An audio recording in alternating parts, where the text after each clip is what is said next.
Is it going? Yes, it's going. Apparently, I'm allowed to talk for 15 minutes at a time. That's it. So, let us continue. The there. There are three ways to spell it. They have three meanings. And if you say, and I'm getting college students telling me this, well, I didn't learn it in 5th grade when I should have. Hello, learn it now. If you can't use those three words appropriately in writing, then your credibility swirls out of sight. We don't want that. So, moving right along, values. These are interesting things in our society. We have our ideas and ideals. These are our values. We have family values. And I always want to know, whose family? What family? Well, biblical family values. Well, some of those biblical families were pretty dysfunctional, if you ask me. A lot of murdering of the parents, marrying your sister, you know, weird things. So clearly that's not what you mean. We have the ideal family value of a man and a woman who love each other and have children and love them and raise them with good family values, which is presumably more than getting married and having children. Behaving responsibly, getting an education, having a job which helps people. These could be family values. We have interesting things that we have our ideal values, and then we have what really happens, where it is a rare family now that there hasn't been a divorce or a child born out of wedlock. In the 1950s, this was pretty rare. A divorce was something exotic, like people in Hollywood got, not people on Elm Street where we live. Heavens no. So things change. A lot of people say, well, how much TV do you watch a night? Oh, I hardly ever watch TV. Well, it turns out it's 4 hours a day. So you have a little disconnect between what is your idea of how you'd like to be perceived and your idea of what's really happening. Oh, I only watch Channel 8, just the PBS channels. Well, if we wanted your TV, maybe you're watching Cops or Repo Man or Hardcore Pawn. Other not terribly sophisticated TV shows. Entertaining, perhaps, but I think they're entertaining because you feel superior. These are not your people. This isn't how you act. Your family doesn't go and pawn their possessions when they need money. Probably I can say that's pretty generally true because you are college students. You are a family that has a value on education and probably have learned how to cope with money situations. These people who are pawning things probably don't have credit cards, and if they ever did, they spent them to the max and now are being hounded by bill collectors. Moving right along, norms, folkways, mores and folkways. What is normal in our society? Mores are more stringently enforced than folkways. If you violate folkways, people think you're eccentric, odd, maybe not bright, whatever. But say, for instance, you all go out to a restaurant and you eat your salad with your fingers. This would violate a folkway. Would they throw you out of the restaurant? Would the people you went with never speak to you again? Would you be ostracized, arrested? No. Mores are more serious. You violate those and you can become an outcast of your group. And some mores are absolute taboos. And if they're serious enough taboos, then they go ahead and become laws. And the difference between a a moray and a law is that the law, when it is written down and enacted, has a specific spelled out punishment that goes with it. If you violate mores to the point, let me think, what could you do? Walk into the little eating room wherever you work and start throwing food all over. This is going to make you an outcast. Nobody's going to like that, and very likely go ahead and get you fired. Would it be a law that you had to be fired? Probably not. But it could be a regulation. I'm sure they never thought to write that in. People who will throw food in the lunchroom will be fired. I don't know that it's specifically on the list. Status. A status is a socially defined position that you occupy, usually due to no fault of your own.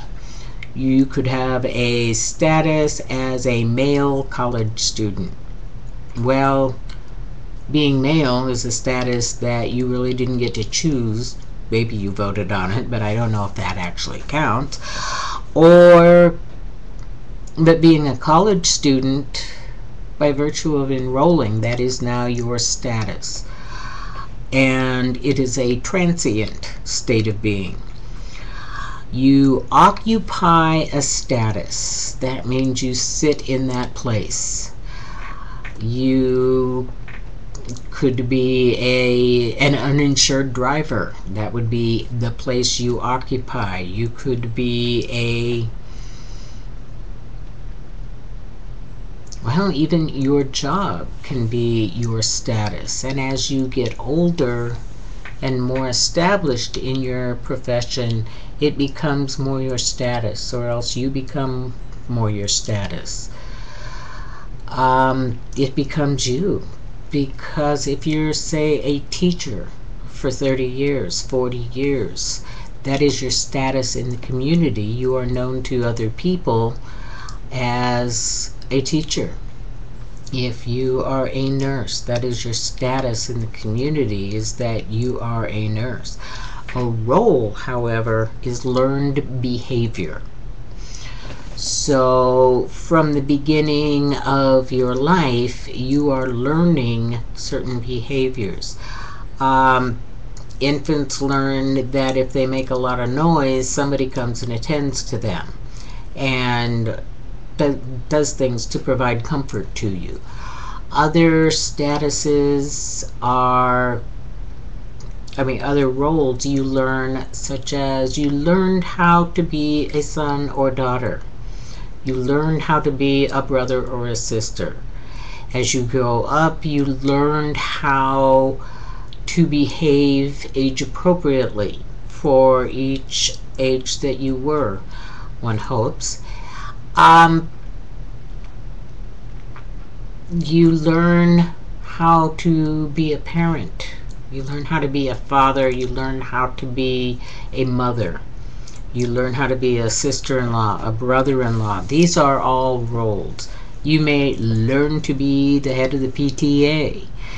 Pretty soon it is your status. You are the head of the PTA. Peer groups. First of all, let me clear one thing up. When you hear people say, well, I'm supposed to be judged by a jury of my peers. Usually these are criminals saying this. And say they get picked up for intent to distribute meth. They think they should be tried by a jury of their peers. That means other meth addicts and distributors should be the person that is on my jury. They're not there. The old term came from British peerage, which meant people with titles, Lord and Duke and Prince. These people count. These were people that were members of the peerage, and so you would be tried by a jury of your peers, meaning your specific peers, peers that belong to where you lived.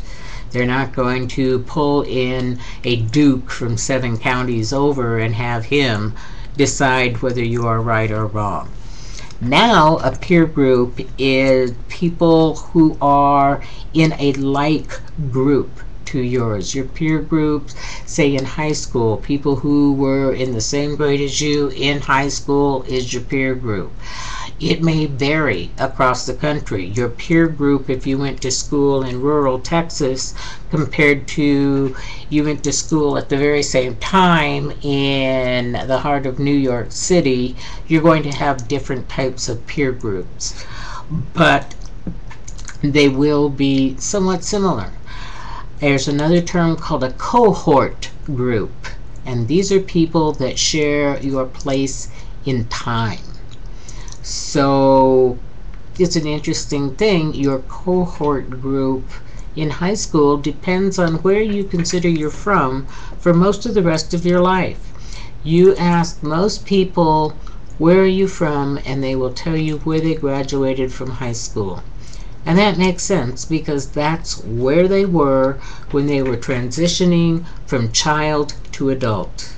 This is where I grew up. This is my alma mater, which is a nice Latin phrase. It means the mother of my soul. So if you graduate from high school in Iowa compared to graduating in Phoenix, Arizona, you will have the same cohort group, but your peer group will be different. Reference groups. These are people from whom you also get your identity. These are people you refer to say, how should I act if I am this kind of thing? If I want to be a super rock star, I will act like Madonna, who is incidentally my age. She looks good. And weirdly enough, I don't think I've ever heard her music. That's okay, I never heard Michael Jackson either. Moving right along, I probably shouldn't have told you that.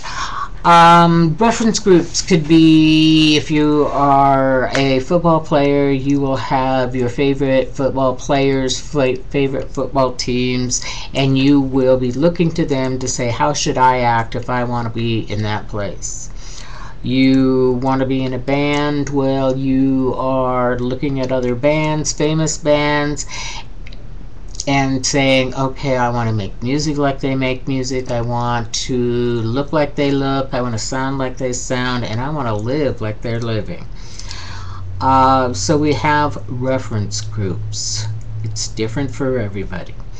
One thing I'd like you to do, I'm going to try to put a link on here. It made reference in the book to Zimbardo's prison experiment.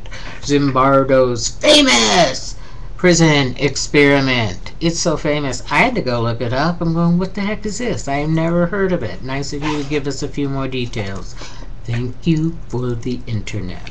So I'm going to put up a link. One of them is an almost 2-hour-long video of Zimbardo himself speaking, but also the prison experiment was a situation where in experimenting on college students, and college students being, of course, the cream of the crop group in America,